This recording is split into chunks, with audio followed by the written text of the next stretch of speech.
Our top news this week. ARRI has just announced a new firmware update for the Alexa Mini LF. The latest SUP version 7.2 is a major update, which brings new features and improvements to ARRI's flagship large format cinema camera, such as improved Wi-Fi capabilities and support for the new Reveal Color Science for ARRI RAW footage shot with the Mini LF. This update brings some substantial improvements to the way Wi-Fi works by allowing the camera to automatically select a Wi-Fi channel to prevent interference with the Hi5, WCU4 or other devices.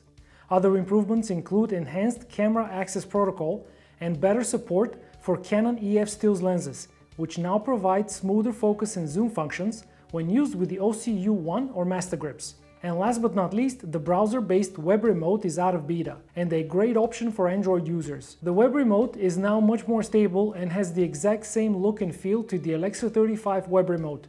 And speaking of ARRI cameras, less than a month away from the official Academy Awards ceremony, we take a look at the cameras that shot this year's Oscar-nominated films. As usual, ARRI cameras dominated this year's Best Picture and Best Cinematography categories, with the Alexa 65 and Alexa Mini LF being most popular, shooting films such as Elvis, Bardo, Tar, and All Quiet on the Western Front, which also used the Sony Venice and Red Epic. The Sony Venice, on the other hand, was the main camera of choice for major blockbusters such as Avatar, The Way of Water, and Top Gun Maverick, while the Banshees of Inisherin was shot with the large format ARRI Signature Primes and the Alexa Mini LF.